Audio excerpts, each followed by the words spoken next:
Final teller is Steve Doubt, and his tale is from southeastern Michigan, and it's called The Pond. About a dozen years ago, my wife and I bought a house. It was a wreck of a house, but it was on a couple acres, and there was a good-sized pond out front. She really didn't want to buy it because she was born and raised on a farm, and she considered a pond to be a hole in the ground where you dump money into. But I was able to convince her that we should buy the house because she had been sick with the flu, and I caught her in a moment of weakness. And I really wanted to buy this house because I fell in love with the frogs. It was early summer when we saw this house, and all these frogs were sitting around on the bank there, and when you walked around, the frogs would jump into the pond. So bloop, bloop, rada, bloop, bloop, eep, bloop. It was very cool. And so I guess you could say that I bought a pond with an attached house. And after we bought it, then I started feeling responsible for these frogs.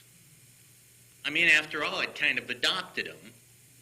And so that was fine. The first year, everything went fine. And then that fall, all of a sudden, one cold day, the frogs all disappeared. And I fretted about this all winter long. And then one warm spring evening, they all reappeared. All of a sudden, all these chorus frogs and the peepers, and they're all just going crazy out there. And now I had never had a pond before, so I didn't know. I thought, well, the frogs, one cold day, they go hopping down to Florida to some pond down there, and then it warms up in the spring, and they hop all up the same day like a bunch of Michigan snowbirds. I didn't know. Well, I found out that it was about the muck. This pond was dug in Houghton muck, which is like Michigan quicksand. It's black, gooey stuff, and it'll suck you right in. I was walking around in the shallows of this pond with my hip waders on one day. I was trimming the weeds to like an inch above the pond surface because that's what the frogs told me they liked. And so I was walking around and I was getting stuck. And I stayed in one place too long. And I sunk up to my knees. And then I was stuck. I could not move. So I unhooked the straps on these waders, and I climbed out of the waders. I scrambled up to shore, and I sat there watching as they just sunk out of sight into that muck. And I realized that's what was happening to the frogs. I researched this a little bit and found out the frogs will actually burrow down into the muck, and they will go into suspended animation. There are frogs in Alaska that actually get frozen into the permafrost. And they'll be there for years, and then they'll thaw out, they'll be just fine. This is true. But it's not true about fish. If you freeze fish, they die. And I found out that one year when the pond froze all the way down, and the next spring, it was all these dead fish. And I started feeling guilty about that. I felt responsible for the fish too. And what I found out was my pond was only about 5.5 feet deep. So I had a guy come out with a drag line and dig that out to 15 feet deep. And when he did, he was pulling out all sorts of interesting stuff. He probably pulled out hundreds of golf balls that my neighbor up the hill had been chunking into that pond for the last, I don't know how many years. He pulled up some marl, which is these ancient shells from clams, and he pulled up 3 or 4 bucket loads of peat. This ancient peat, like in Scotland. I could have cut that thing into bricks and burned it in my fireplace. I mean, it was the real stuff. But I got to looking at it, and I saw it was full of these little critters. It was full of there were minnows in there and tadpoles. I found this one little salamander with flippers instead of legs. There were some insects, crayfish, just all sorts of stuff. So I was chunking them out of there and putting them in a bucket and throwing them back in the pond to repopulate the pond. And it worked like a charm. By that end of that summer, it was just teeming with life. And over the next couple of years, those fish grew bigger and bigger, and by the third year, they were pan-sized. They were good-sized fish, but there were not as many of them. And by the end of that summer, there weren't any fish left. But that salamander had grown to be 10 feet long.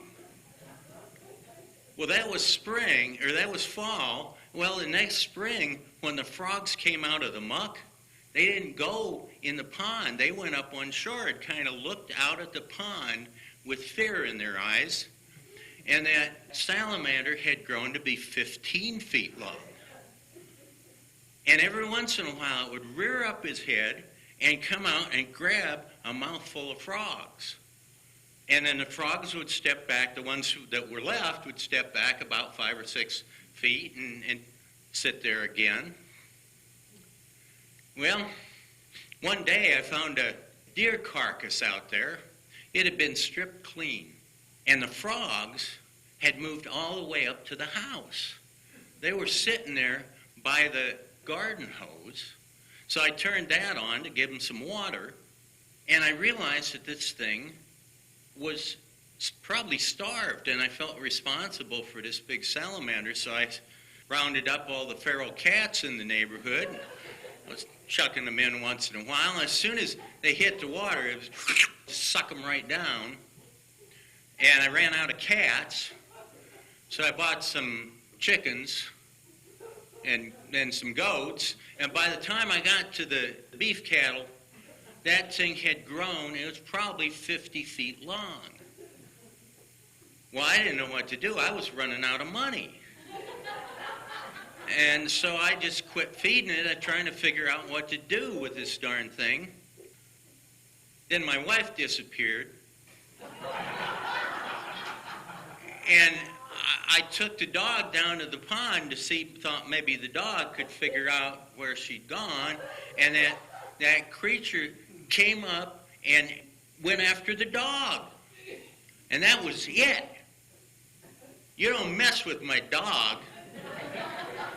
So I was trying to figure out what to do, and I decided to ship this thing out to Lake Michigan. But the Department of Natural Resources would not give me a permit. And so I thought, well, I know what I'll do. I will call the University of Michigan, thinking that maybe their research department would like this. And I called them, and they said, well, I had to provide them with some documentation for them to decide if it was worth their time to come out and look at this thing or not. And so I took a picture. You can look at it. It's on my website, stevedoubt.com. And I got to thinking that, well, that peat was awfully old. How long can something stay in suspended animation? And I found out that these scientists had found these frogs frozen in amber from the Cretaceous. This is true. You can look it up.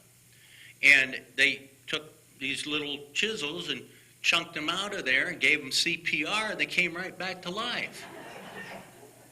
So, you know, things can be awfully old and still come back. And so I took a look on the internet and found some pictures. I think that thing is a Mosasaurus from the Jurassic.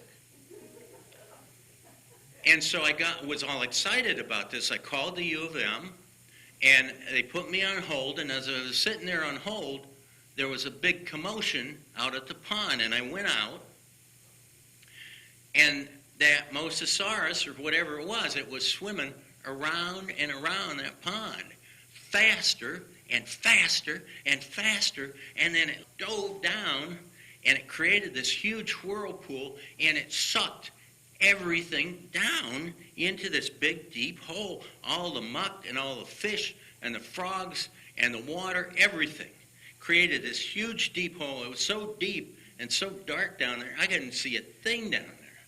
Well, that was the fall, and I thought everything was gone. Well, the next spring, I heard those frogs again. And I went out and I looked down. It was coming from the bottom of that hole. And so I got a drone with an infrared camera, sent it down there. And sure enough, there were hundreds of frogs down, way down deep in there. But they were all blind, like in those caves. So now, every spring and every fall, I get a dump truck load of crickets and dump it down there. So my wife was right that, it's kind of become a hole in the ground that I dump money down into. And since I brought that up, you probably have a burning question, and I have to tell you that the dog is just fine. And some of you know my current wife, and that's the story of the pond.